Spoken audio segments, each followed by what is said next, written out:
Bienvenido a la clase de hoy. Esto es un conversatorio. Te voy a presentar primero a los muchachos. Los muchachos son estudiantes de la carrera de Comunicación Social, aquí en la Facultad de Humanidades de la Universidad de los Andes, y están en el cuarto año. O sea que ya a ustedes les queda prácticamente un año, ¿sí? En un año estamos en trámites de aula magna, ¿no? Entonces, bueno, te queríamos invitar hoy, y para nosotros pues siempre es importante poder contar y tratar de traer a los muchachos la mayor cantidad de experiencia. Y bueno, en el área de periodismo digital tenemos como una sección bien importante en el programa, y queríamos, bueno, que tú nos contaras un poquito cómo ha sido el tema de periodismo digital en Venezuela, desde tu formación y desde la experiencia, cuando eras camarógrafo o reportero gráfico, que por ahí te vi una foto en el aeropuerto, bien jovencito, por cierto, y hasta el momento que estás con el portal Comunicación. Entonces, bueno, bienvenido. ¿Quiénes están interesados? Primero, buenas tardes. Los que quieran activar los teléfonos en silencio y ver el partido, háganlo, porque eso es parte del periodismo. Nadie puede estar desinformado. A usted le voy a poner una tareita, me hace el favor y me monitorea las redes para ver qué va a pasar políticamente, porque eso es parte de la dinámica digital. Si llega señal. Bueno, muchachos, buenas tardes. Hay tardes que se hacen pesadas y tal vez todos tienen un poco de sueño. Y una de las cosas que en lo particular ya uno como reportero sin cabello es que los anima a uno a encontrarse no con los muchachos que estudian comunicación social. Yo digo que ustedes que han escogido esta carrera estudian es para ser apóstoles del servicio social.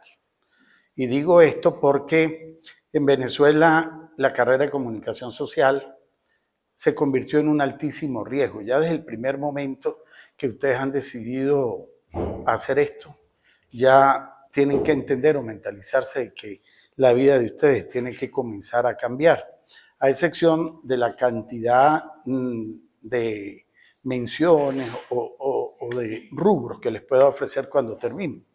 Muchos terminan en la parte comercial, otros terminan en la publicidad, otros no lo ejercen, otros deciden meterse en la candela y otros prefieren terminar y hacer otra cosa, sencillamente porque ya conocemos lo que estamos viviendo. Siempre acostumbro decir, hoy es 17 de abril, son las 14 horas en Venezuela, y el país en este momento donde estamos, unas 20 personas aquí reunidas, está transitando o se está transformando en horas o en minutos, y eso es parte de lo que ustedes tienen que tener claro. Así como está jugando el Real Madrid, ayer jugó el Barcelona, el país está en una reunión donde se puede definir un rumbo muy importante, o nos vamos por un barranco, o lo que tengan claro, y esa es parte del ejercicio.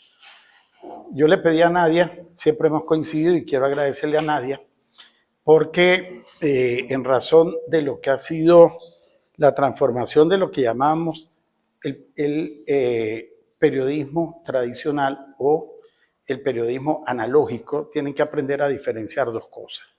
Una es los medios de comunicación analógicos y otra cosa es la información analógica. Las noticias no dejan de ser las mismas. El hecho que se produce, por supuesto, en otro tiempo y en otro espacio, sigue siendo un hecho. Sigue siendo un qué, un cómo, un por qué. Lo que la ha transformado es la tecnología. Cuando comenzamos nosotros en el periodismo, yo comencé el 13 de septiembre del año 1983, les puedo citar que se utilizaban las primeras cámaras con cinta de grabar, o el formato, no sé si lo han llegado a conocer, U-matic, si no lo tienen lo toman, después yo les puedo explicar de qué se trata. U-matic era un cassette muy grande que solo grababa 20 minutos. Era de una pista de resolución muy alta, de 1 pulgada. Y eso era lo que se cargaba en un grabador con una conexión de línea, iba la imagen, iba el video aparte. Eso era lo más moderno que había. Antes el servicio de reporterismo no lo alcancé en su totalidad, pero lo aprendí a hacer. Era con la cinta de 35 milímetros del cine. Eso se pueden imaginar ustedes lo que era grabar una película con mangas de oscuridad, sacar el reel, ponerlo tapado, blindarlo con unos tiros especiales, ir al terminal de pasajeros, enviarlo en Expreso Medio, Expresos Alianza, que llegara a Caracas, que lo buscaran en Caracas, que lo llevaran al laboratorio y comenzaba el karma si la película servía o no servía. Eso les estoy poniendo solamente en el audiovisual. Después entra el cine, perdón, entra el UMATI o UMATI, como le decía. Imagínense ustedes lo que era hacer, eso lo apresura un poco como referencia. La venida a Mérida, cuando el Papa San Juan Pablo II dice que viene a Mérida. Las corresponsalías, ¿sabe qué son las corresponsalías, muchachos? Está la prensa central en Caracas, entonces yo designo, ¿cuál es tu nombre, hijo? ¿De dónde es usted, Pedro? Usted es el corresponsal en Mérida, si alguien es de Ejido, es el corresponsal.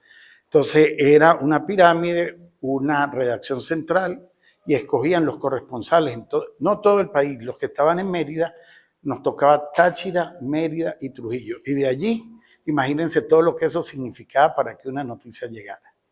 Les hablo primero del video para que se animen un poco más.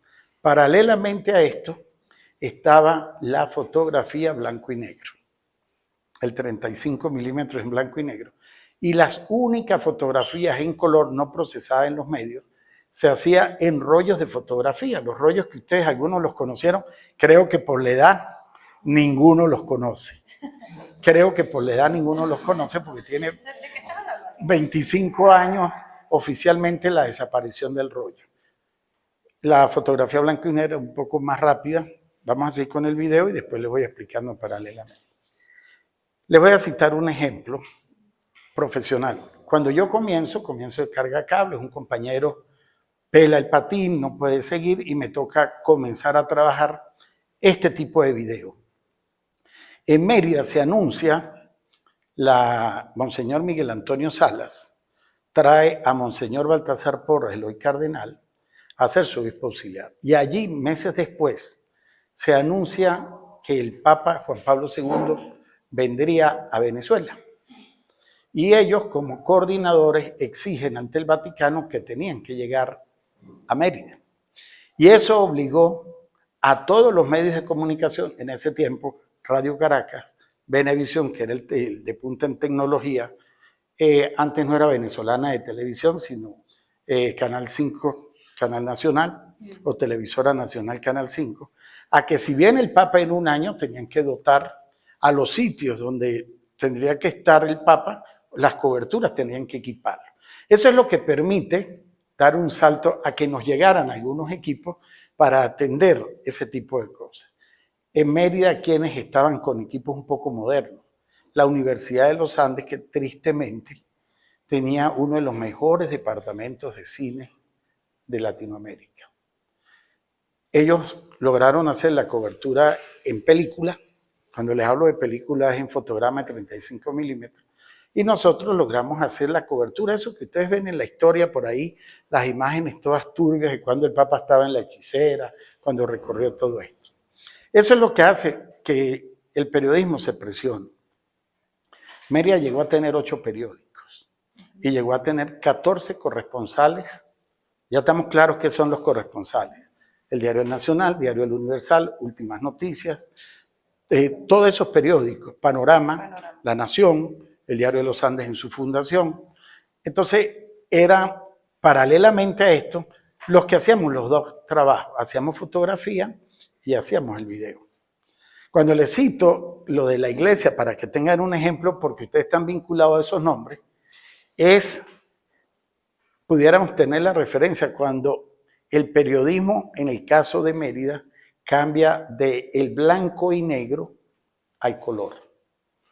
¿Y por qué cambia? Porque viene la asunción de Monseñor Porras como obispo auxiliar y los medios de comunicación nacionales se ven obligados a tener que buscar una tecnología un poquito más rápida para que las cosas salieran lo más pronto posible. En el año 83. Y el Papa llega al 85, ¿no? Y una pregunta, Leo, el diario El Vigilante, que era... Para allá vamos, ¿no? El diario El Vigilante fue el decano de la prensa merideña, fue cerrado con 68 años, tuvo 3 transiciones, una muy religiosa, una de transición hacia la información y hacia lo social con Fortunato González y una muy crítica con el profesor Eurípides Moreno. Paralelamente a eso nace el diario Frontera, hoy también desaparecido, solamente existe un portal referencial. Paralelamente sale otro periódico, un periódico que circulaba en Ejido, muy pequeño, que lo hacía Rolando Ugarte Angarita, murió, era corresponsal de Radio Caracas, que se llamaba Andina de Noticias, era un periodiquito que circulaba prácticamente entre Ejido y la parroquia, ¿no? Era semanario. Después vino el Correo de los Andes, que en Mérida hubo un banco llamado Banco Barinas, que cerró por las crisis bancarias, y eso era de la empresa Grespan. No sé si alguno ha escuchado ese nombre. Tuvieron el Correo de los Andes y tenía una filial en San Cristóbal llamado el Diario Pueblo. Allí comienza la Universidad de los Andes, tuvo varios periódicos que habían, para que tengan una idea, muchachos, había un periódico que circulaba semanalmente solo para los profesores. Lo hacía el departamento de prensa, lo entregaban al estilo americano, lo enrollaban, traían las bolsas, los modelos de los Estados Unidos, los metían y en cada cubículo, cuando ningún edificio de estos existía, era la vieja Facultad de Humanidad, se los colocaban en las puertas con una etiqueta, Nadia González, Leo León, con el nombre de cada profesor, ¿no? Eso fracasó, pero empezó la competencia, había ya la exigencia de que porque hay unos medios en Caracas, Valencia, Zulia y Barquisimeto, avanzaban más. Les cito el siguiente ejemplo. El Papa vino a Mérida y en ese caso, como yo era corresponsal del Nacional, uno trabajaba como freelance. ¿Sabe quién es el freelance, muchacho? Entonces lo contrataban a uno y uno tenía que cargar con un equipo de este tamaño. Yo quise traerlo, pero en la moto me pesa mucho. Eso implicaba tener mangas de revelado para uno revelar. Y mucho material se perdía porque usted tenía que entregarle los rollos a los periódicos. Terminaba, quitaba el rollo, lo marcaba, lo tapaba y tú tenías que irte al aeropuerto. Pues muy rápido. Usted tenía que salir en carrera al aeropuerto, tener la secuencia de los vuelos y entonces vas para el aeropuerto, vas para Maiquetía, por favor, lléveme el rollo. Había que llegar al aeropuerto, el rollo no podía pasar por el sistema de rayos X. Ajá. Sino usted tenía que estar parado en la puerta del aeropuerto para que el pasajero abordara y por detrás del equipo de rayos X, delante de en ese tiempo la DICIP, que lo conocían a uno, y bueno, por favor, entregue este rollo. Entonces uno tenía que llamar a Caracas para que baje el motorizado o bajara el del Nacional y llevara el rollo, para que allá lo revelaran, para que allá esperaran, para que saliera al otro día la noticia. En el caso de cuando trabajamos las corresponsalías de Venevisión, había muchísima competencia, porque ya la televisión estaba a color. Había que sacar el rollo, el cassette, marcarlo, meterlo en un sobre con un papel especial, un sobre de aluminio, antifreeze, que bloqueaba la luz, lo enredabas y tenías que irte al aeropuerto. ¿Quién va para Caracas? Ah, bueno, tú nos puedes hacer el favor de llevarle. Había gente que llevaba nada en la mano y le hacía el favor a todos los periodistas, porque eran 3 o 4 corresponsalías, ¿no? Entonces iba una persona con un maletín de una bolsa de papel, porque no era plástica en el momento. Entonces llegaba, ¿quién es el señor Leo en Caracas? Yo, mire, yo vengo por Radio Caracas, tome el cassette. Y eso era lo que se trataba de hacer para que llegara y se viera en los noticiarios de la noche. Y habla también del código de honestidad y de... Bueno, de la gente era el riesgo, ¿no? Era el riesgo, y cuando usted llegaba a ese lugar, pues no había una mala fe, pero era el riesgo de que se perdiera. Claro. O la gente lo recibía para no quedar mal. Mira, yo lo entregué y, pero ¿a quién se lo entregó? O sea, eran muchas cosas.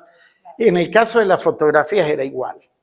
Si usted lograba revelar, cubrimos, por ejemplo, la rueda de prensa del presidente de la FCU de la Universidad Central de Venezuela, que está aquí. Usted tomaba la foto, el redactor transcribía, hacía su nota, se hacía a máquina, Creo que ninguno de aquí ha tocado una máquina de escribir, nunca. Nunca, sí. Si ¿Han hecho un trabajo de máquina de escribir? Ajá. Bueno,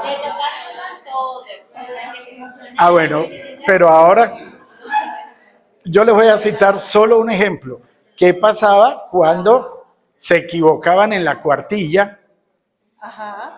Si usted estaba escribiendo la cuartilla y estaba llegando al final y te equivocabas. O repetías, depende del redactor de Caracas, o tenías que empezar de nuevo. Claro. Habían periodistas muy brillantes como Miguel Ángel Leldo, Adrúbal Romero, que estaban hablando con el entrevistado. Y ellos habían sido no periodistas graduados, sino ellos fueron telegrafistas. Ah, claro. Venidos de Maracay, entonces estaban hablando con usted y era... Iban Iban redactando y no se equivocaban. Eran los redactores de los telegramas, que tampoco ninguno creo que sabe qué es un telegrama. Telegrama era un mensaje como un mensaje de texto escrito, que usted iba al correo. ¿Sabes dónde es el correo de Mérida? Donde está la CanTV, arriba de la Plaza Bolívar. Sí. Y yo le pongo un telegrama: feliz cumpleaños, mamá. Y pagaba por cada palabra.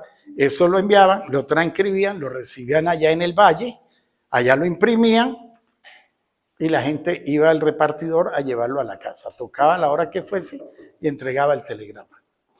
Para que tengan una idea cómo era. Las noticias más rápidas en el año 87 y en esa fecha se hacían por teléfono.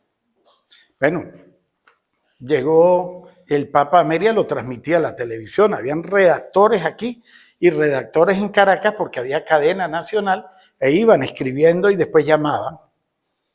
Mira, ¿qué más pasó en el Papa? Porque uno de Caracas, ¿cómo iba a escribir que el Papa andaba por la Avenida Las Américas o por ese tipo de detalles?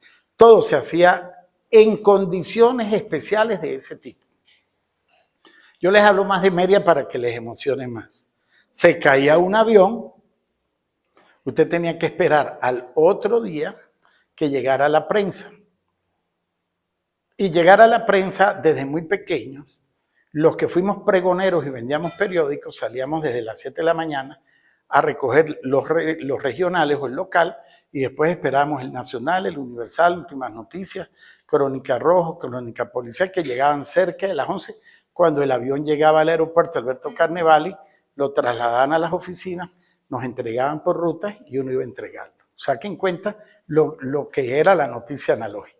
O sea que la noticia nacional la leías en la tarde, porque llegaba en el transcurso de la mañana. No solo en la tarde, las leías con 24 horas de retraso. Eso fue ayer. Entonces, si ustedes han hecho alguna investigación, y les voy a recomendar de una vez, visiten las hemerotecas y vean los viejos periódicos. Estoy seguro que ninguno ha tocado un periódico completo. ¿Cuál has tocado? Estoy trabajando ¿En cuál estás viendo? Ahorita estamos trabajando con los locales. Estamos haciendo Con el vigilante. Sí. El profesor Fortunato González, ¿sabe dónde es el CIEPROL, muchachos? Aquí en Derecho, donde está Criminología, el segundo edificio. Él tiene la hemeroteca del vigilante. Es muy importante que la vean. Por Mérida, por la historia, por muchas cosas que están ahí. Entonces, imagínense cómo era la fotografía antes. El equipo de video pesaba, moderno, 17 kilos.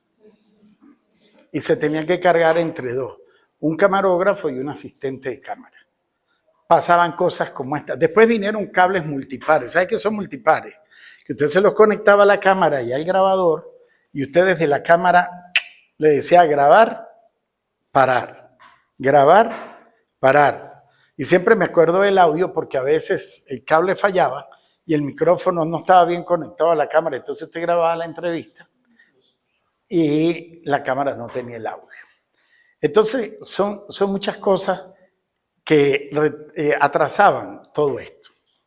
El tiempo avanza, viene el Papa y viene un boom de los medios, crecían mucho. Los medios estaban creciendo enormemente, había una competencia informativa muy grande en Venezuela, el país tenía una situación política muy grande y empieza el periodismo a pasar del blanco y negro.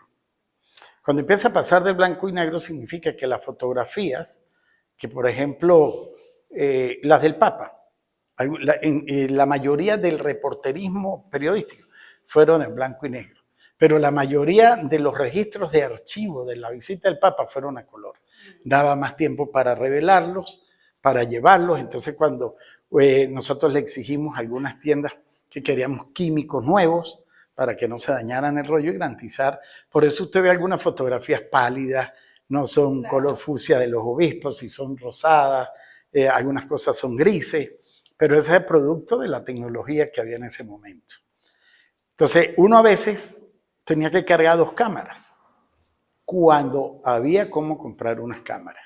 Tenía que cargar una cámara para blanco y negro y una cámara de color. Pero la cámara de color demuestra la tecnología gráfica que era mejor usar la diapositiva y no usar el positivo. Y teníamos entonces un proceso mucho más engorroso, que era el de revelar en diapositivas, que cuando uno revelaba aceleradamente, ¿alguno de ustedes ha tenido experiencia en un laboratorio de fotografía? Eso era un cuarto muy oscuro, que había que conocerlo mejor que el cuarto donde uno duerme, y el desorden era, yo siempre he comparado un cuarto de fotografía como el cuarto donde uno duerme. Usted sabe que a usted se le va la luz y usted toca y sabe dónde está todo. Bueno, igual era el cuarto, es un proceso que se montaba el rollo en lo oscuro, a un tanque, se le echaba un químico que revelaba, esos tiempos la fórmula la hacía uno, con un reloj, eran relojes gigantes, 1 minuto, 2 a 3, habían revelados de 8, de 16, en prensa era muy rápido, botaba el agua 30 segundos, 15 antes, los lavaba, le echaba un fijador para que no se pasara y después lo fijaba y lo secaba. Después tenía que ir a la ampliadora y escoger cuál era la fotografía que uno mejor consideraba, que la fotografía no te hubiese quedado fuera de foco.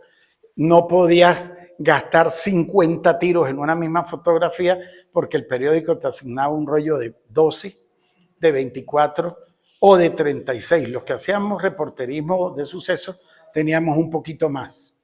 Pero si tú te equivocabas, te equivocabas. Bueno, y ahí te quiero atajar. A nivel de fotografía, yo que tomo fotos, en aquel momento, cuando yo también llegué a usar de rollo, uno como que analizaba más la foto. Claro. No era que empezaban no, sino que uno decía, no, voy a esperar a que la persona esté en este punto y tal para yo hacer la fotografía de esta manera. Así es, porque tú no podías repetir, no podías gastar, pero además no podías gastar el material. Claro.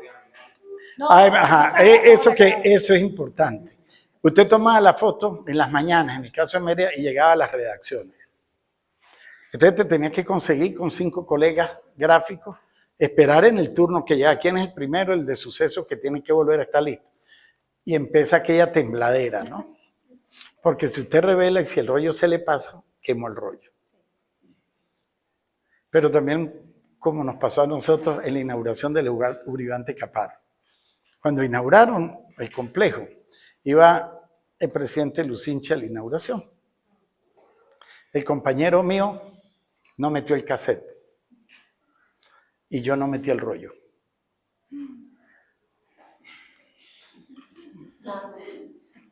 Cuando yo voy a quitar, yo le daba, yo siempre traté de buscar cámaras modernas, eran las cámaras con motor. Bueno, de hecho, la Canon que tengo todavía, que es una especial de prensa, era de hacer 12 tiros por segundo, la nueva hace 120. En ese tiempo usted le metía 8 pilas aquí y cuando le daba la más veloz era una Canon F1, que yo la guardo recuerdo, y era tratar de hacer en un segundo 2 tiros, 3 tiros, claro, para que tengan una idea. Y yo le daba, y yo le daba, y yo le daba, y yo dije, a veces uno pullaba, como dicen vulgarmente ahora, pullaban los rollos. Uno los recargaba en lo oscuro, es un sistema larguísimo de explicar, y entonces uno no le metía 36, sino le daba hasta que la bobina quedaba apretada y uno le metía 42 tiros. ¿Cuántos tiros hacen ustedes en un celular por allí mientras que se arreglan las uñas? 8 gigas. ¿Se acuerdan, no? Entonces, para que tengan una idea, en lo analógico, cómo estábamos en ese tiempo. Quedé en cuando esto se aprieta. Ojo, la radio venía atrásito, la radio no era tan inmediata, la radio era un teléfono y empezaron a aparecer los híbridos, los cables improvisados, las cornetas iban ahí, pero era más fácil, era más simple. Dime. El híbrido. El híbrido, la palabra lo dice, entra una señal del teléfono donde ustedes llaman y él se carga de convertirlo y ponerlo en una consola para que salga al aire. La transforma. O vamos a decirlo en criollo, es la manera de conectarse de lo externo a lo externo por el teléfono. Comenzamos, muchachos, a los periódicos en medio. Se desata una competencia muy fuerte entre el diario Frontera, el Correo de los Andes y el diario El Vigilante, periódico de la Iglesia, en blanco y negro. Y en eso nos sorprende un fantasma llamado Correo de los Andes, porque no es lo mismo. Los periódicos se hacen con un proceso muy fuerte. Usted escribía en una cuartilla. La cuartilla es el papel pulpa o el papel periódico marcado. Eso llevaba un gráfico, 32 líneas. De líneas por columna. Líneas por columna, y entonces usted tenía que escribir ahí. Cuando los diseñadores veían abajo, ellos sabían que en tantas líneas, por tantos espacios, habían tantas palabras. Y eso, cuando ellos diseñaban a mano, que eran periódicos de 9 columnas, periódicos de 6 columnas, entonces decían 3 por 6. Era 3 columnas por 6 líneas. Imagínense lo que significaba ir metiendo eso, más el tamaño de la fotografía. Llegaba la noticia escrita. Ustedes estaban en el tercer piso del diario El Vigilante, detrás de la catedral. Llegó la hoja.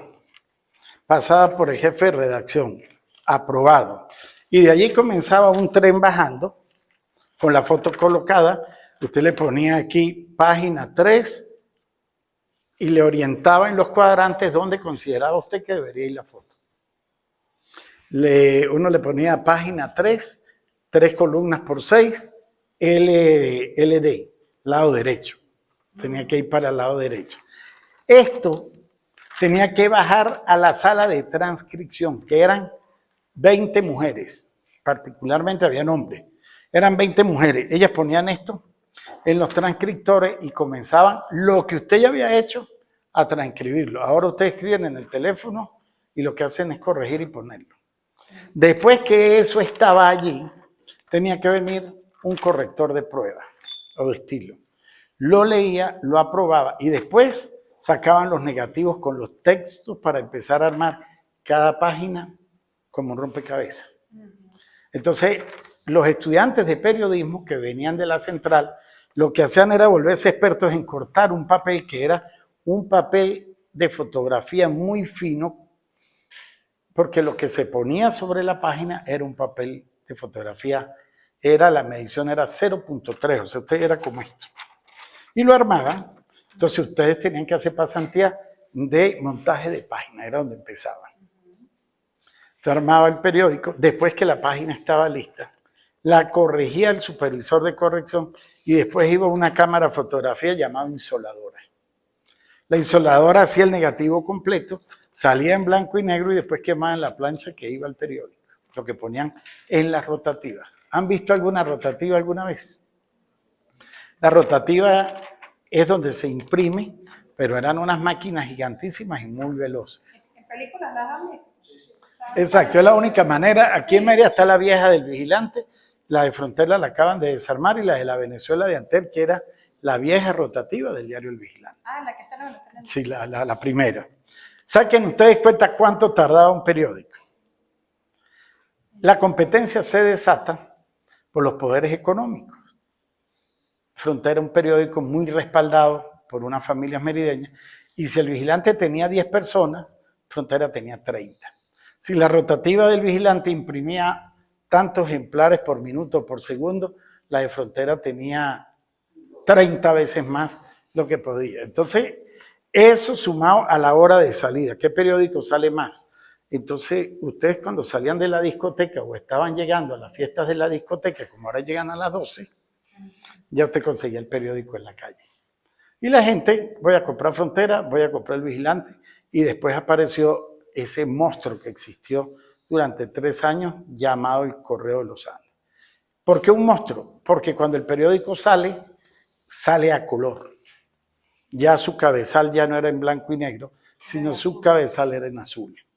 Y su primera foto de la inauguración la hicimos en diapositiva y se logró hacer en color. Bueno, ahí eso fue, muchachos, la cacería de brujas. Ustedes me preguntarán cómo se estaría haciendo con la prensa nacional. Los que éramos más rápidos o teníamos, yo tuve una ventaja que a mí, mi primer salto es cuando viene el Papa, la agencia internacional AP, Associated Press, me envía un equipo que es de este tamaño. Se abre una tapa, usted tiene que copiar la fotografía, la tiene que poner en un rodillo con unos ganchos, la pega, le pone un plástico, llamaba por teléfono, éramos expertos en desarmar los teléfonos monederos, o sea, teníamos que tener un destornillador de 2 pines, le quitábamos la bocina, teníamos que tener una bolsita de monedas para que no se cortara la luz. Porque duraba la más rápida 12 minutos. Conectábamos, marcamos a Caracas, aló, voy a transmitir, porque les informo, era porque habían sucesos en Mérida, los estudiantes tenían todo esto una revuelta, porque se caía un avión, por toda esa serie de cosas que estaban pasando. O sea, para transmitir una foto, tenía que haber un suceso extraordinario que nos permitiera activar ese equipo. Nadia, teme el teléfono, ok, dame el ruido de gallina, lo llamábamos así. Entonces el de Caracas le hundió, antes del fax. Entonces, cuando usted escuchaba un ruido de fax, ahí conectaba los 2 caimanes, le daba esto y tenía que poner a Nadia a meterle monedas al teléfono, ligándola, y entonces aquello daba vueltas a una velocidad con una luz y él iba barriendo. Cuando terminaba, uno sentía que allá cortaban porque le daban a un tono, esperar 5 minutos para que le dijera el de Caracas, listo, llegó la foto perfecta. Eso era una cosa, repito, como la avenida del Papa, un avión que cayó en Trujillo, un avión que cayó en Barinas, y en Mérida lo extraordinario era que los estudiantes quemaban todo. Y entonces a mí tuvieron que enviarme un equipo, porque en Mérida había muchos problemas. Sí. Estamos hablando de ¿qué fecha? 87, 85, 87, los sucesos de Carballo. Y de ahí en adelante, bueno, se desatan 12, 15 años de pelea estudiantil. Entonces, a Mérida hay que tenerla siempre como referencia de lo que está pasando. O hay que apretarla más, porque había muchas cosas. Pues la universidad era la ULA. Nuestros rectores iban a Caracas a las entrevistas. Mira, yo necesito que darle más dinámica. Nosotros necesitamos que tenemos el plan de las radios, tenemos el plan. Y eso obligaba a las empresas en Caracas a tener una consideración mucho mayor con la ciudad. Teníamos que empujarla tecnológicamente como fuera. Bueno, muchachos, éramos unos tigres. La mejor fotografía, les advierto que a mí me gusta, me apasiona todavía, es la blanco y negro. Si ustedes tuvieran la oportunidad en la escuela de tomar la foto, de sacar el rollo, de venirse a un laboratorio, de revelarlo, de secarlo, y que cuando usted saca del tanque de revelar y ve su primera imagen, eso es lo máximo que hay. Usted ve su trabajo ahí, este no me sirvió, este sí no me sirvió. Después aparecieron los negatoscopios. ¿Saben qué son los negatoscopios, muchachos? Donde ponen las placas de radiografía, pero chiquitico, este está bien, después ponerlo en la impresora y verlo, aprender a trabajar en lo que se llama el negativo. Cuando usted aprende a trabajar en el negativo es que usted no ve nada en positivo, sino todo lo ve al revés. Y tener que usar no sé cuántos tipos de papel, depende del contraste, cómo el negativo le quedó. Entonces, era una pasión. Y siempre estaba el compañero que siempre había el celo profesional. ¿Quién va a hacer la foto que va a quedar en la primera página? ¿Quién va a agarrarse en primera página? Siempre he creído, muchachos, para que lo sepan, he pasado todas las experiencias del periodismo. Y creo que la mejor, y defiendo, y sigo haciendo, que me fascina, es que una fotografía cumple la tarea que vale más de las 1000 palabras. Una buena fotografía, no hay nadie quien lea el editorial o la leyenda que le ponen debajo. Si la fotografía habla, usted no necesita que leer lo que le complementa. Eso era parte de lo analógico. crece las cosas en el país y comienza a aparecer, recuérdense que la internet es entre el 64 y el 69, era una red militar. Si no lo saben, nadie lo explica mejor que yo. Sí, lo vimos en la clase. Bueno, y eso convierte a que el internet comience a ingresar a las universidades. Y a mí me toca, yo he tratado siempre de ser periodista independiente. Yo nunca he trabajado con el gobierno, sino mi único cargo en el Estado ha sido ser bombero 30 años. Yo nunca he sido periodista del gobierno, soy periodista de Correo de los Andes, fotoperiodista y del diario El Vigilante.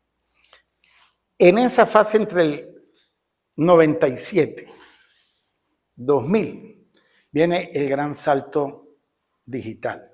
Y quiero que tengan claro que hay dos cosas. La noticia sigue siendo la misma. El medio de comunicación sigue siendo diferente. Pasó más rápido de lo que había en las comunicaciones telefónicas a la información digital. Pasa que usted envía un correo. Antes existían los teletipos. Los teletipos eran por donde llegaban las noticias, no un correo electrónico. Eran unas máquinas que sonaban en las redacciones 24 horas. Tenían rollos de papeles gigantes.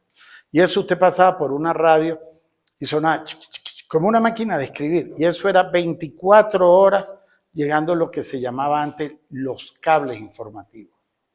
Yo a veces digo en el programa noticia despachada a tal hora, porque antes el cabezal decía noticia colocada Roma, claro. tal hora de Roma.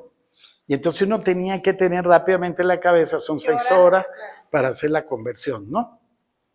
Allí viene una persona que empuja mucho. Leo, y ahí hay, por ejemplo, en eso de que estamos hablando sobre lo que era antes y lo que es ahora, fíjense cuando sale Twitter, que la noticia dice, hace tantos segundos, hace tantos minutos.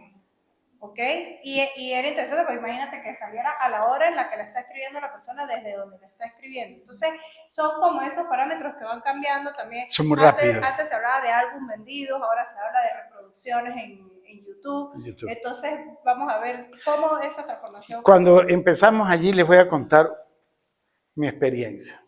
Gobierna William Dávila en la gobernación, Baltasar Porras, auxiliar Monseñor Salas, arzobispo de Mérida.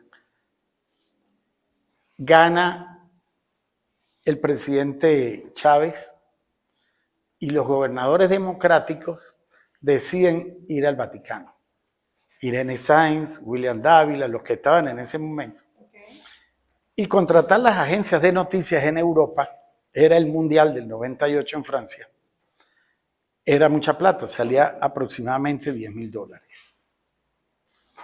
Y alguien que murió hace unas 3 semanas, aprendí mucho con él, le dice, dígale al Nacional que lo envíen a usted. Y nosotros le damos el apoyo en los términos no de finanzas, sino de que todos podemos firmar de que usted tiene la capacidad. Era ir yo a Italia. La Universidad de los Andes estaba abriendo su abanico de correos electrónicos. Hay un ingeniero en la ULA llamado Douglas Paredes, que yo me pongo a hablar, él era el responsable de la red de la universidad en el rectorado, y yo le digo, mira, el diario El Nacional me va a enviar a Italia a cubrir los gobernadores. ¿Cómo hago yo para que se envíe la fotografía de allá para acá? ¿Cómo es? Porque de aquí que la meten en un sobre de avión cuando llega. Llego yo primero y eso no va a llegar. Y entonces empezamos a trabajar. Primero, a cómo revelar a color. Primero entrenarme yo en revelar a color y después hacer el cambio binario de con qué yo la podía escanear. Okay. O sea, hacer el papel en físico y físico, cómo la hago para transformarla en digital. Y nos pusimos en un gran experimento, Douglas y yo, a darle, y se descubrió por un sistema binario que yo nunca lo terminé, sino yo llevaba la chuleta y lo... Claro, cuando usted llega a Europa, las cosas estaban un poquito más avanzadas, alguito. Yo le digo, me acredita el Vaticano, hago el trabajo y llevaba 6 horas de diferencia. Y tuve que irme a un laboratorio en la Plaza San Pedro, que es del Vaticano, revélenme. Y ellos me entregaron, allá no son, las fotos no son 8x10, allá son 30x40. Un poco más grande. Ay, ¿qué hago yo con esto? Hay un hermano de un familiar allá, y me dice, pero él era ingeniero. Y me dice, yo tengo escáner. No. Ahora, ¿quién tiene correo electrónico? Ahora, no era un escáner, no es un escáner de lo que ustedes están acostumbrados a ver, que lo hacen con el teléfono. Eso llevaba capa 1, capa verde, capa roja, capa blanca. Un escáner por color. Uno por color, después afinar los puntos, la trama, y después sí, bueno. En Mérida, la universidad tenía escasamente 15 correos. Estaba comenzando la red. Y Douglas tenía uno. Me lo sé, douglasp@ula.b, que es todavía el de él. Y el mío me lo abrió Leo 7, Ula, yo no lo uso, se perdió pues. Y yo me fui. Yo dije, ¿es el momento de saltar o de quedarme? Douglas, ¿qué hacemos? Me dijo, después que yo tenga eso en la computadora, no había pendrive. Ah, claro. No, ni siquiera disquete. Todavía estábamos en las unidades esas así, gigantes. Yo no tenía computador. Y yo me llevo una cámara que me envió el diario Panorama Kodak, pequeña, pero digital, para hacer el complemento y practicar. Eran cámaras muy lentas. Usted hacía para tomar así, y ella se quedaba ahí como un minuto esperando. Pero bueno, yo lo de afuera lo iba haciendo. La foto en blanco y en color espectacular. La logramos escanear y la logramos enviar. Y recuerdo tanto con las 6 horas de diferencia, el día que yo llamo a Douglas y me dice, coño de la madre, lo tenemos. Y me perdonan que quede la expresión. Porque hay que reconocerle a un compañero dentro de la universidad lo que se estaba haciendo. Él se fue a Profot Con la computadora. con la computadora, no sé cómo la sacó, y sacó a todo el mundo. Era William Dávila dándole porque era Mérida. Y llegó al rectorado, Aquí está. le dio al rector, fue a la arquidiócesis, y fue él mismo, fue a Frontera que quedaba en Ejido y llevó las fotos. Mira, porque fue ese día. Fue el 3 de junio. Pasaron 6 horas y que acaba de ocurrir. Fue 3 de junio, fue el 3 de junio del año 98. ¿Ah? Perucho. Perucho está en Estaba el 98. Perucho. Y entonces hacemos eso. Y al otro día el diario Panorama mata al Nacional porque al Nacional no le podía llegar, no tenía, eso no existía. Pero Douglas le había escrito al diario Panorama, a mí habían prestado para el diario Panorama para asesorar las corresponsalías, fue el periódico con más corresponsales en todo el país en su momento, el del Zulia. Se fue el que llegó a tener 100 corresponsales en el país, toda la Panamericana, Tucanía, Apure, y llevaba la flota más grande sobre el Nacional y el Universal. Tiene el número de accidentes más graves en carretera porque los tipos corrían demasiado en las cavas para llegar más rápido. Para hacer un periódico producido por una ciudad del interior. Del interior que le llegara a todo el país. Llegó ¿cómo es? A competencia con todo el país. El Universal y con el Nacional, que eran los periódicos nacionales. Panorama, como se estaba en conversaciones con Douglas, porque me estaban enseñando, mire, yo tengo correo, yo en la reunión de Panorama, mira, yo tengo correo electrónico, ¿qué es eso? Ya va, pero es que hay que acotar que quien tenía correo electrónico antes era una persona de interés científico, académico, político, o sea, no cualquier persona tenía. Eran los académicos, los políticos los políticos no sabían nada de eso. Pero en la universidad yo también lo recuerdo, o sea, mi hermano que trabajaba en la ULA, que participó también en parte de lo que fue la red, tenía correo. Y yo le decía a una amiga mía que estaba en Estados Unidos que me escribiera el correo de mi hermano, porque yo no tenía correo y no tenía cómo tener correo tampoco. Bueno, para que tengan una idea, Panorama le publica a 8 columnas. O sea, completo. Full, 8 columnas era la página completa. Y colocan a William Dávila diciendo que lo había recibido. Eso fue el 8, eso fue el 3. Y en la edición del otro día ellos publican. 4 estaba saliendo aquí, eso era, esto lo hicieron. Bueno, muchachos, Panorama, al regreso de Roma, bueno, ahí me tuvo una experiencia muy buena. Como yo lo hice, hubo la huelga de pilotos en París, en en París por el Mundial del 98, de Francia 98, y todas las delegaciones comenzaron a entrar por Roma, por el aeropuerto Fiumicino, que lo estaban terminando. Y al hijo de Luz estaba en Roma y le salía más barato enviarme a mí para Francia con la selección de Colombia. Estando en Francia, para que usted vea lo que dice... O sea, no regresaste. No Ya regresé. te Ellos se vienen y me envían, ya que usted está allá, vamos a enviarlo para Delhi. Y me consigo en Roma, perdón, me consigo en Francia a una muchacha ingeniera petrolero que había estudiado en la ULA. Y el esposo había sido estudiante, se había graduado en química en la ULA, y ella, como era francesa, se lo había llevado. Ellos tenían correo electrónico. Y ahí estaba toda la tecnología de ese momento para convertir las fotografías a papel. Entonces, yo hacía mis 2 o 3 o 4 fotografías, me iba a la casa de ellos, que se rebuscaban vendiendo tostones, maracuchos, y el muchacho, hoy día muy exitoso en Noruega, me copia la foto, y él me las convertía, y yo vendiendo fotos.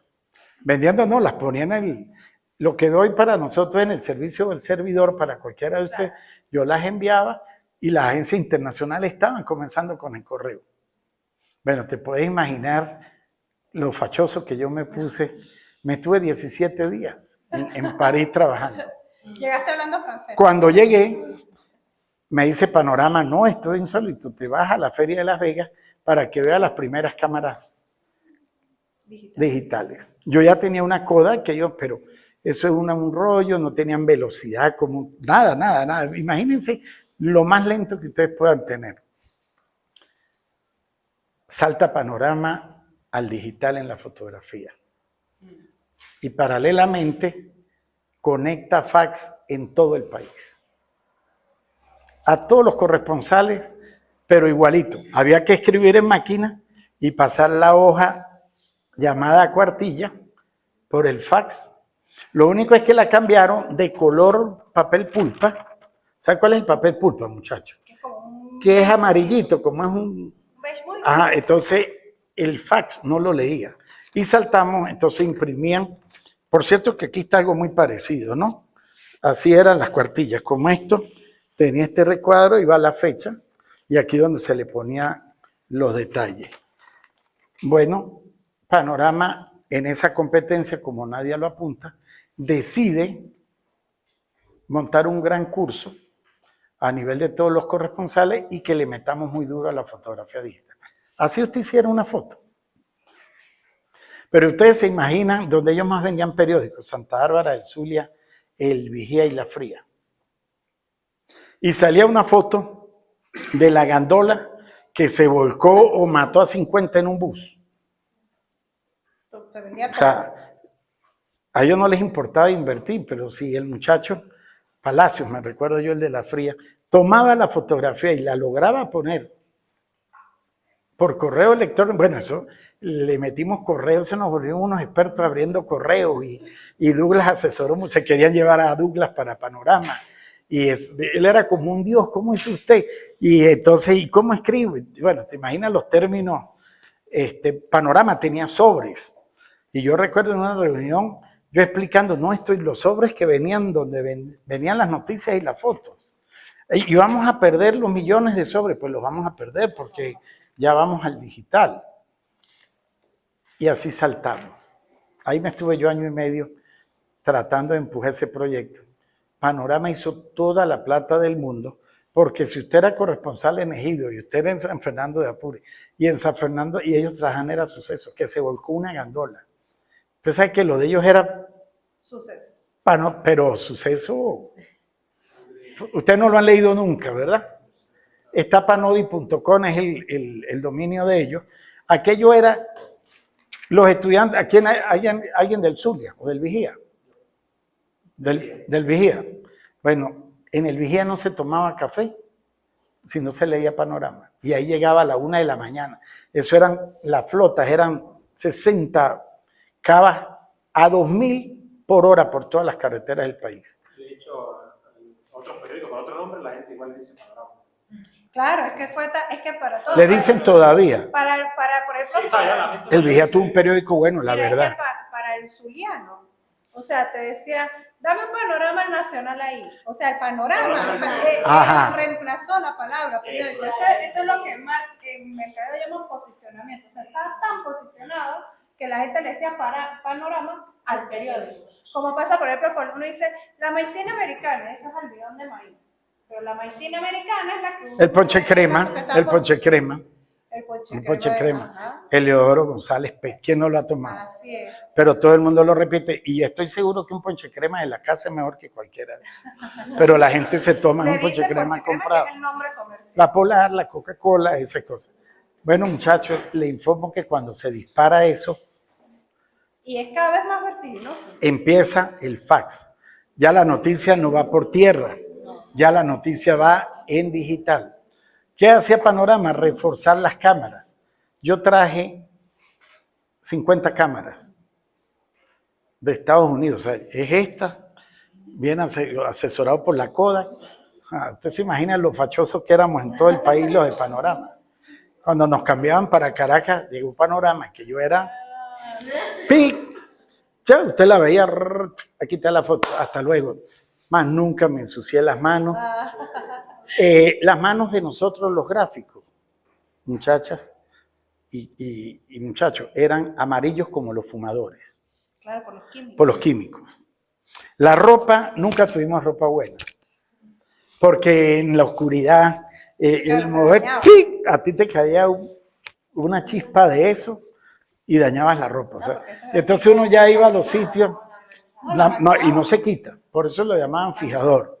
Y entonces usted, bueno, a veces teníamos que andar muy tapados, con ropa negra o oscura para poder medir. Y sin embargo, si le caía fijador a lo oscuro, lo ponía blanco. Como un cloro. Era como un cloro, exactamente.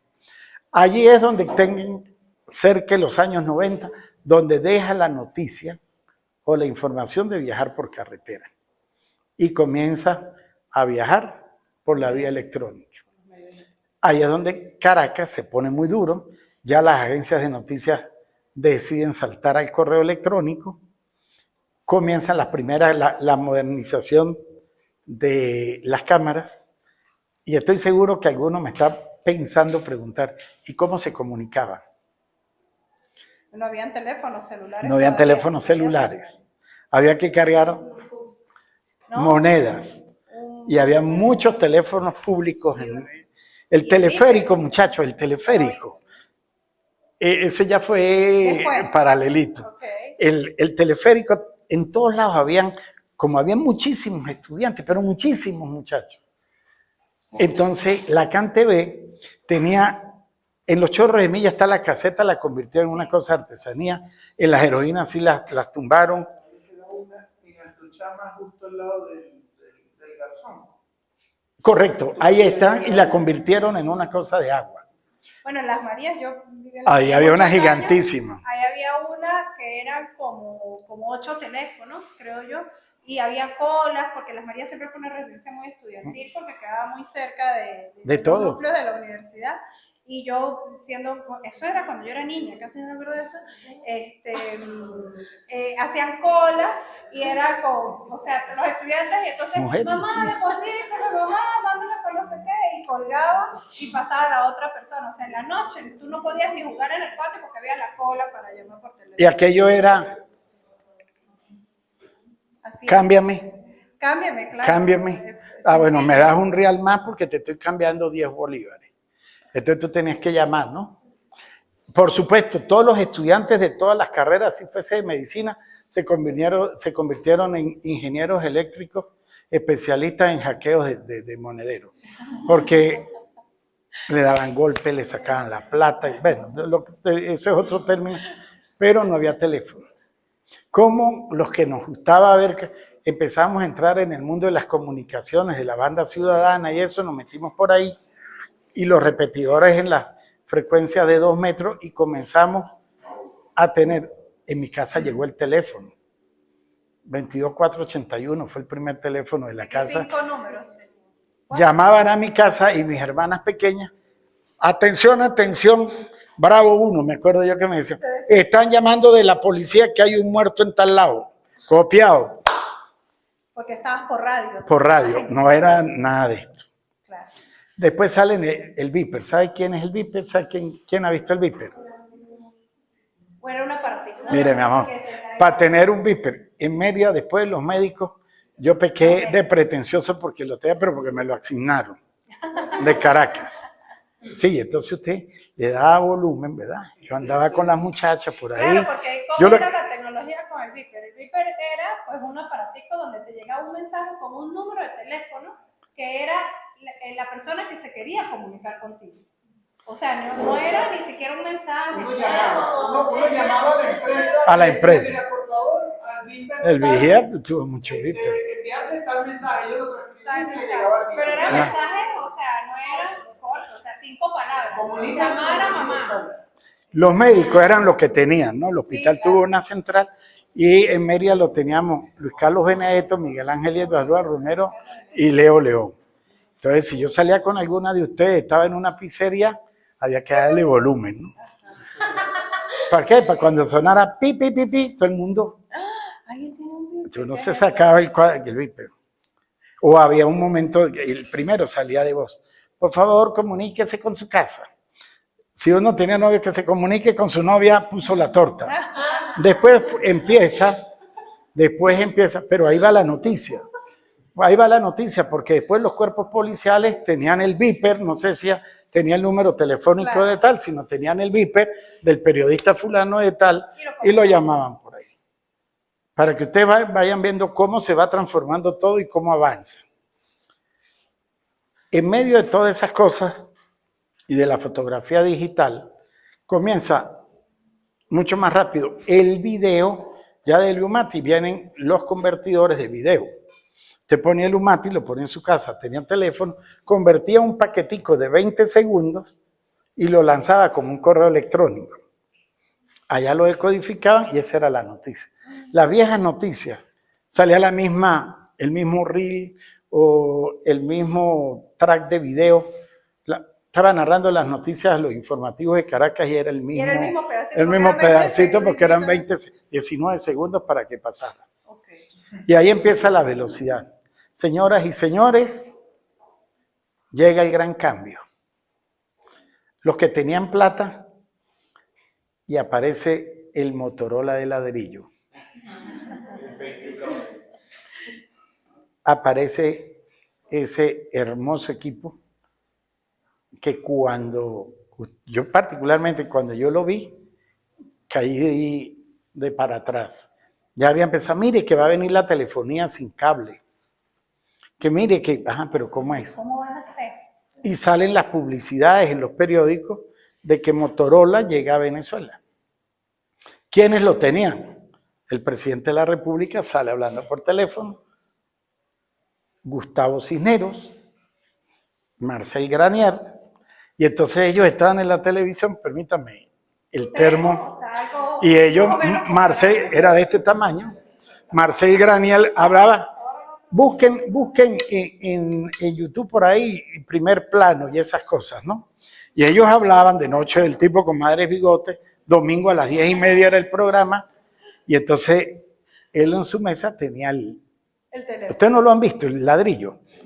Bueno, y él lo tenía ahí. Y el marketing diría que lo hacían llamar, pero nadie llamaba porque llamar a un celular era dejar el sueldo pegado ahí.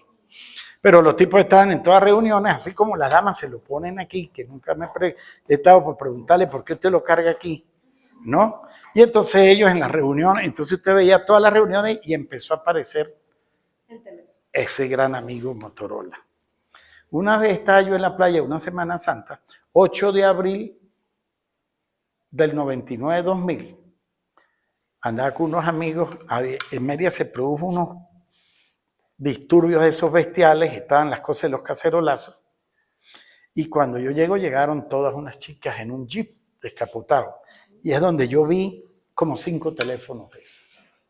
Yo le dije, no, yo le tengo que preguntar a estas muchachas de qué se trata. Y ellas, lo que siempre hemos vivido, bueno, tú sabes que mi papá, yo vivo en Valencia, no sé dónde, y este es para llamarlo, para no estar desconectado. Me hice un amigo de ella, me hice amigo de una de ellas y me lo prestó. A los 6 meses, muchachas, ya ese teléfono no existía, ese fue el impacto. Pues yo estaba reuniendo para comprar un teléfono de eso, porque yo no me podía quedar, en Mérida no había telefonía celular. Y empieza a salir los Motorola de pantalla.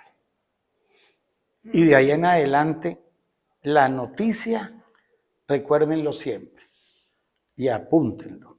La noticia es noticia hasta los 25 segundos. Al segundo 26 es información.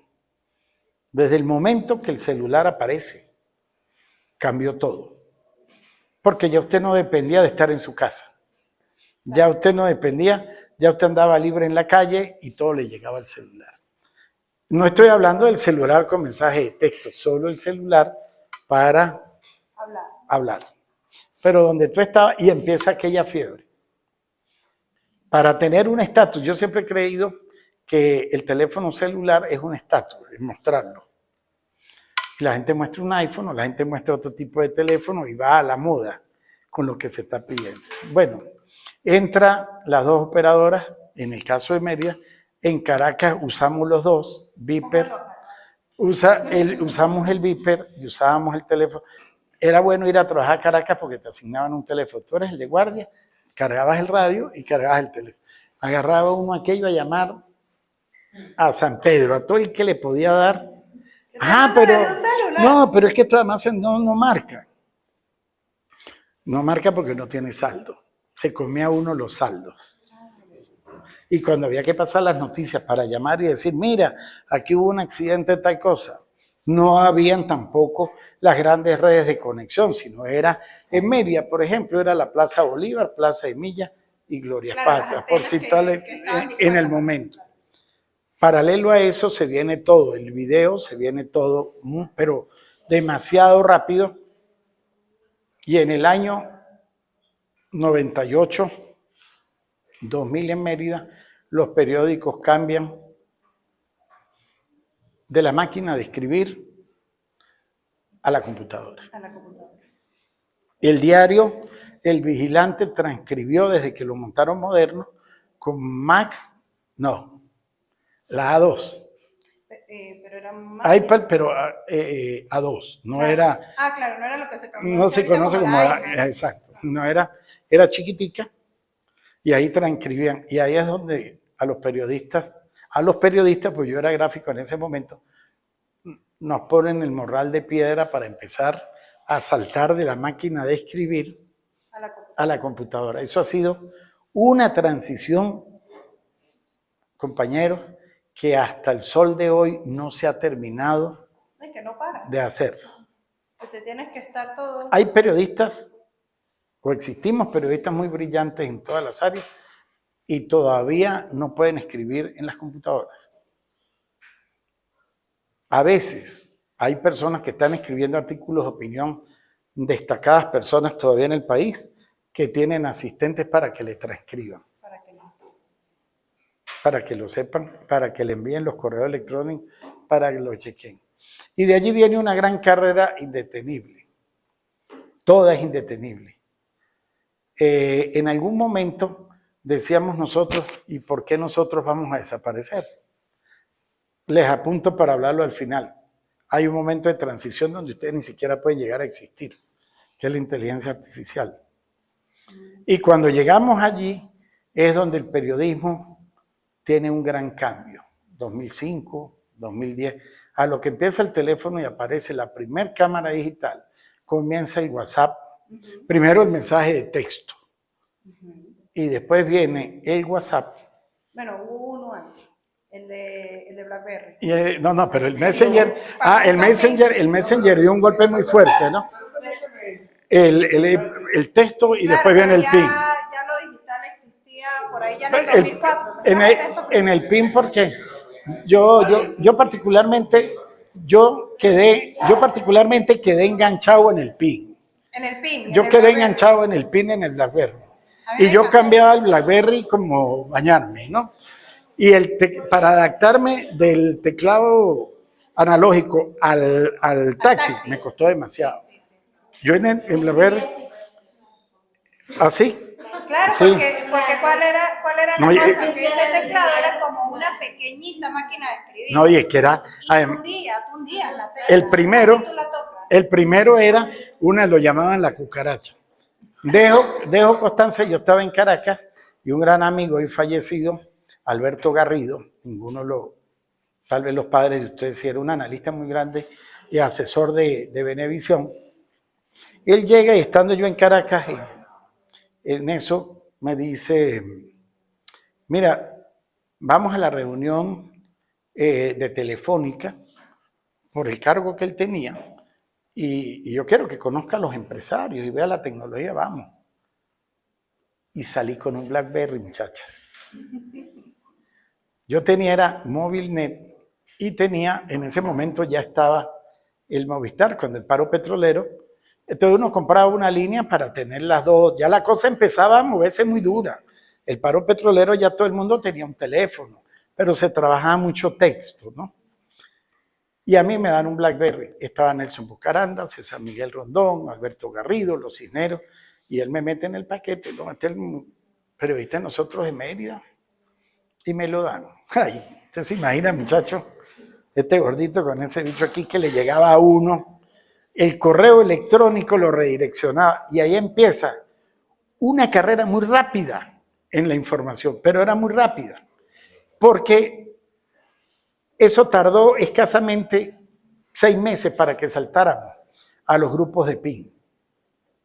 Entonces el BlackBerry da ese salto tan alto, todo el mundo tenía y empieza usted a comunicarse con lo que hoy día es el WhatsApp. Y después viene toda esta tecnología pegada, ¿no? 2007, 2008, nace el pajarito o la gente descubre el pajarito. Yo fui prudente, reconozco que fui muy prudente. Sí. Y me frené por los problemas de seguridad hasta que en el 2009 me atreví con unos periodistas en Caracas, en esas conversaciones de grupo, vamos a meternos aquí a ver qué, y empezamos a abrir las cuentas. Bueno, y ahí hay que destacar algo muy importante, muchachos. Por esa época, ya por 2009-2010, es cuando las concesiones de los medios de Radio Caracas no fueron renovadas y empieza a sentirse que hay un bloqueo informativo en el país. Y de hecho, Venezuela fue y ha sido uno de los países con más consumo de Twitter a El nivel más mundial. alto. Es más, era tanto que nosotros éramos trending topic todos los días en el mundo. Y de verdad que, o sea, por ejemplo, Twitter con el caso de Venezuela y con otros casos que también hubo en Estados Unidos, como por ejemplo Justin Bieber, que fue un fenómeno también de las redes sociales y de Twitter.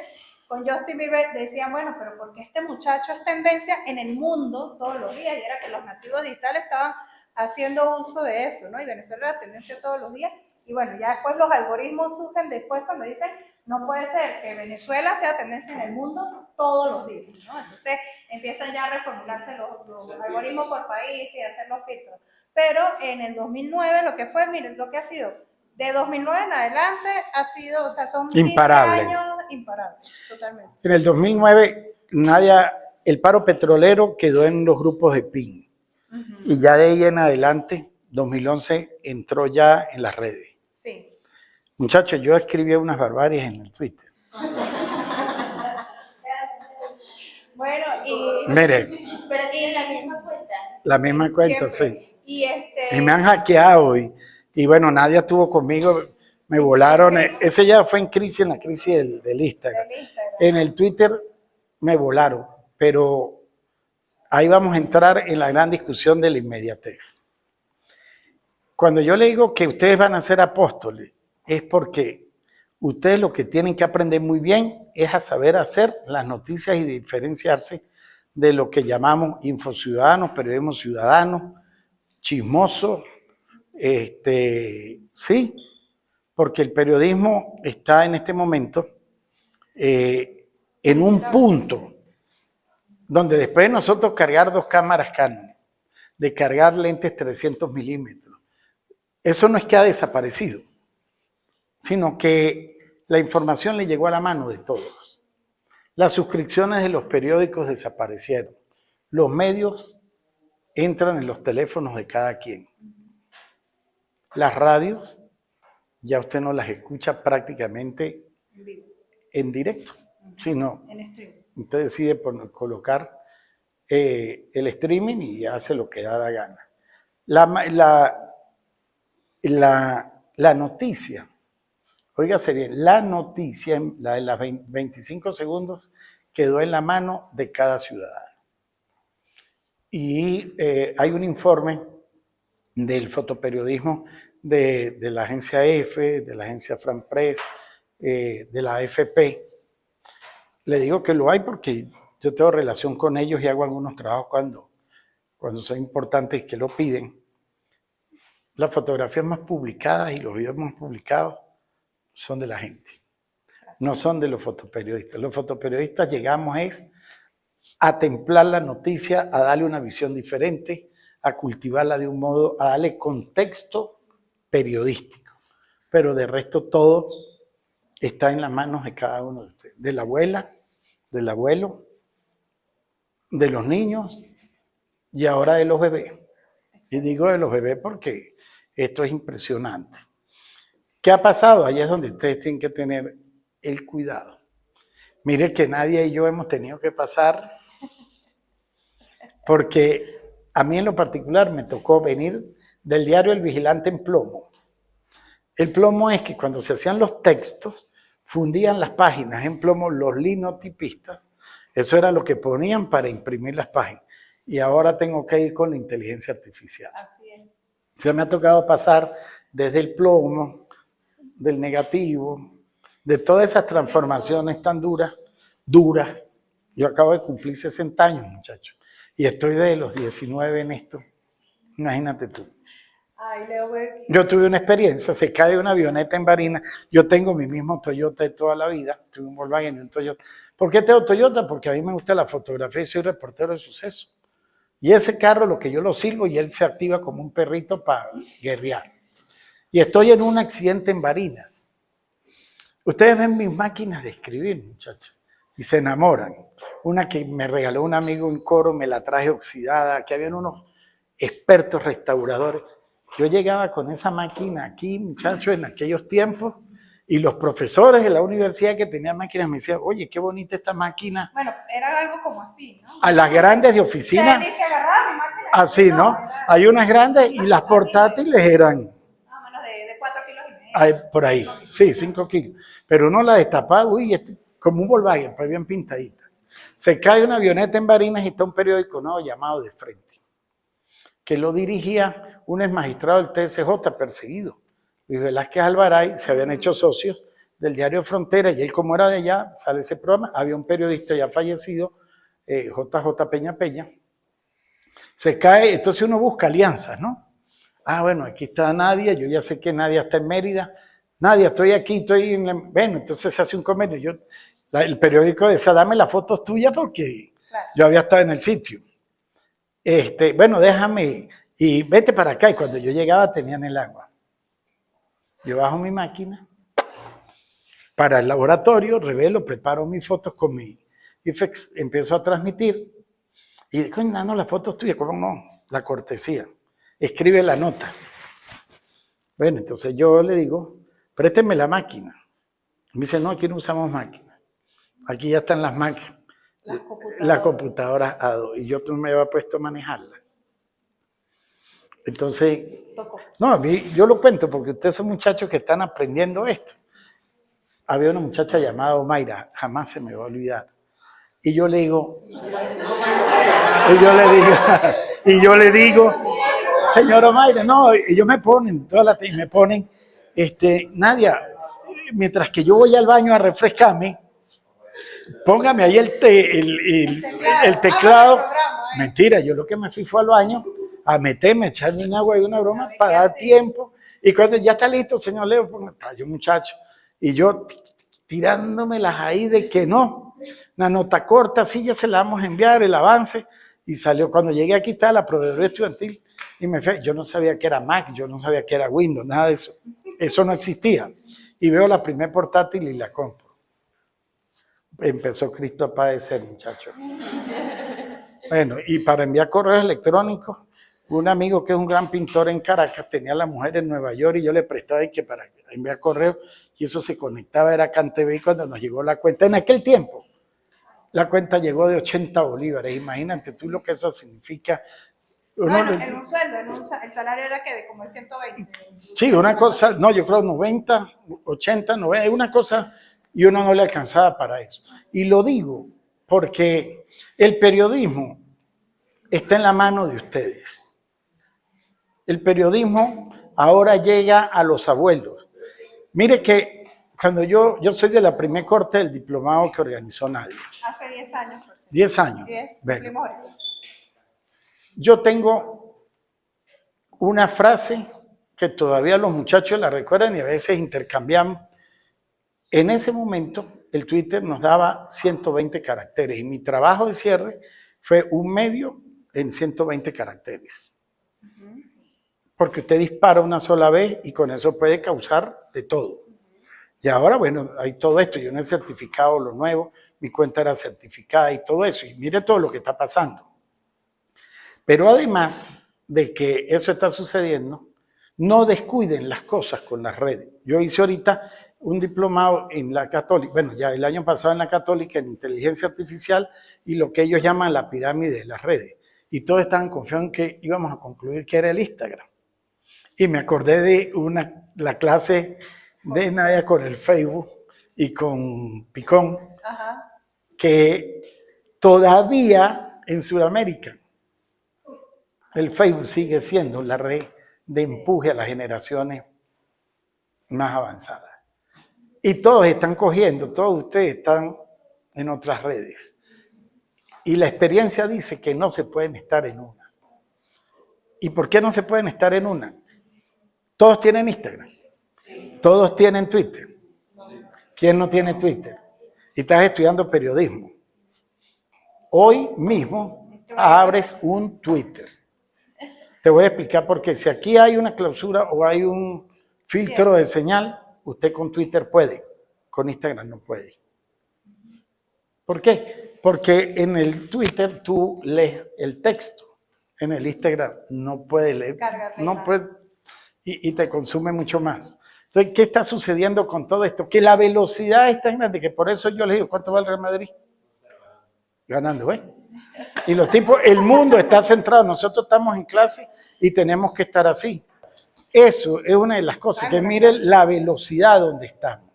Por supuesto, ustedes están en la edad donde se escriben con el novio, con la amiga, con toda la serie de cosas, pero me toca llegar a un punto donde es bastante delicado.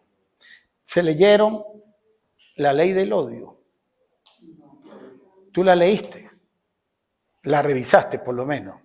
¿La resorte MEP la han revisado? No. Esa es la que aplicaron. La primera tienen que, muchachos, háganlo por el bien. Cultura general. Ustedes van a ser periodistas y tienen que leérsela. Ese fue el primer inicio de los medios de comunicación. La resorte y después le agregaron medios electrónicos para empezar a controlar las redes. Revísense hoy mismo por el bien de cada uno de ustedes. Es muy corta, son 3 páginas. La ley la van a aprobar mañana seguramente. ¿Por qué? Porque ustedes no saben qué están escribiendo en sus WhatsApp. Ustedes no saben o nunca se han percatado de revisar en qué grupos de WhatsApp están metidos. Y eso basta para que la vida les pueda cambiar. Porque ustedes por solidaridad de repente les gustan mucho los corazones, ¿verdad? Y hay que tener cuidado con eso. Y son muchas las cosas, solo les estoy mostrando lo que ha sido la transformación en Mérida, la provincia número 7 o 6 en ese tiempo en orden de medio. Una de las provincias, de las ciudades o de los estados con más periódicos. Hasta el Vigía tuvo periódico. Fuerte. Periódico muy fuerte. La verdad, el Vigía fue un periódico con mucho financiamiento. La universidad, los movimientos estudiantiles tuvieron grandes periódicos. están en los historiales, por allí en algunas bibliotecas. Y Mérida llegó a tener la cifra superior a 32 revistas, 18 eran universitarias, científicas, políticas, de todo había en esta ciudad. Por eso no se descuiden y traten a veces de tocar algunos medios que estuvieron, porque eso les va a permitir ver algunas cosas. Esto no va a detenerse. Yo sigo batallando para intentar llegarle a la inteligencia artificial. Y mire que lo que yo aprendí hace un año, que supuestamente lo estaban dando, no alcanzamos a terminar porque nos atropelló inmediatamente cuando salió el boom de lo que estaba pasando. Pero tengan 3 principios por encima de las cosas, o 4 principios que son claros. Lo primero es que la noticia no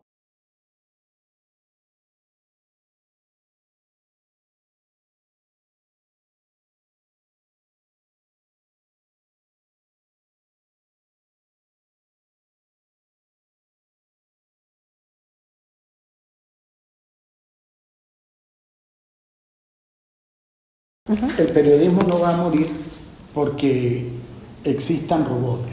No.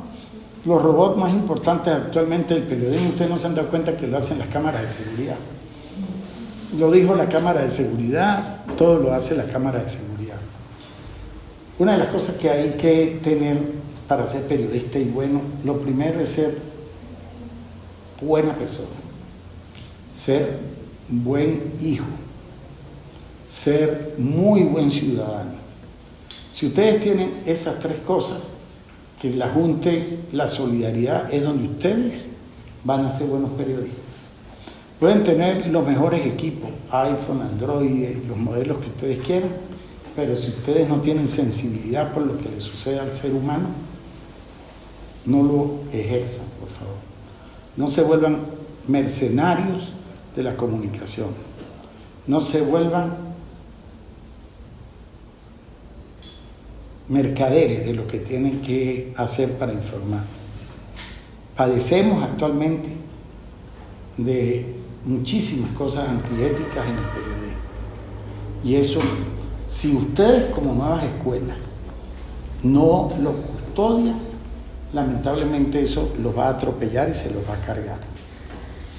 Quienes escogieron esto es tan fuerte como ser médico. Tal vez con una diferencia. El error del médico, 2 metros bajo tierra, hoy día a la cremación. El error del periodista puede causar, ya ustedes saben, el daño ya no local, sino un daño mundial.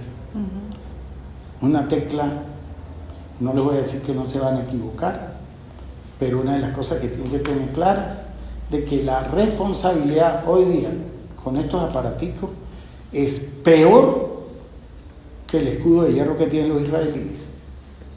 Porque usted sabe que el escudo para dónde va y qué tumba. Usted no sabe, como lo acaba de afirmar usted, que la pirámide de multiplicar, que dicen ahora que es mayor, depende de la agenda suya, y los tiempos son muy cortos, pueden estar sobre los 700. En la pirámide, imagínese usted lo que eso significa. O sea, ya lo que usted lo haga, el mundo lo sabe. Entonces, respiremos 10 veces antes de informar. Téngale muchísimo cuidado a la inmediatez. De verdad, se los digo con la experiencia que tengo, y mire que mi cuenta es una de las más rápidas, pero es una de las mayor credibilidad. Claro. Y eso requiere saber esperar. A veces, aquí hay un ejemplo con la compañera cuando nos ha tocado trabajar algunas cosas que ella colabora y que ha tocado. Le pregunto 10 y 20 veces, siendo yo más conocedor de la zona donde ella está. Y hasta que uno no ve que está confirmado lo que se está haciendo, uno no debe cometer el error de informar. Así es. Ustedes ya están viendo todo lo que ha sucedido, todo lo que está pasando. Ahora se llama fake news, a las cosas se llaman falsa noticia. Y eso porque ahora se convirtió en un modismo. Eso siempre ha existido. Y ténganle muchísimo cuidado a eso. Y por encima de todo eso, la ética. El principio que a ustedes en la casa les han puesto. Cuando ustedes se estén graduando, que es ya, porque hoy es 16 de abril, y van camino a cerrar el año ya, porque este año va a ser más corto, lo sabían. El problema electoral, todas las cosas, hay una replanificación en la universidad para apretar y acortar toda esta serie de cosas, porque es un país que está en una incertidumbre. En un año, ¿quiénes son los que van a tener que estar ejerciendo en las prácticas? Ellos mismos. Son ustedes. Y no perdamos la solidaridad con los compañeros que están presos.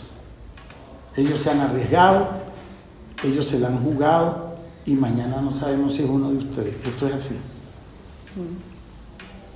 Por eso, cuando vayan a tomar una decisión de lo que van a hacer, piensen, el problema no es informar inmediatamente, el problema es saber informar. Tengan eso presente. No sé si alguien quiere preguntar algo más. El que quiera ir a practicar conmigo en la radio, vaya. El que quiera aprender, vaya. El que quiera aprender en la página, vaya. Y el que quiera ver los equipos, nos tenemos que poner de acuerdo para yo armarle para hacer un día museo. Para que ustedes digan, Dios mío, esto no puede ser. Bueno, Leo, yo antes de cortar y que los muchachos puedan hacerte unas preguntas, quiero agradecerte que hayas venido y bueno, a ustedes por tener la disposición hoy de venir. Yo me sabía el cuentico así como de ladito, pero escuchártelo de verdad ha sido hoy pues toda una cátedra, saber de esta historia del periodismo en Mérida. Entonces, bueno, muchas gracias, Leo. Lástima, cuando haya más tiempo se puede hablar de la fotografía, cómo era que la fotografía aparecía, pero no.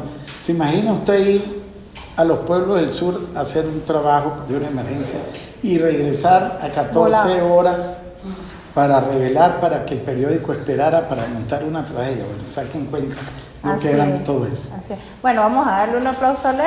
Yo corto y...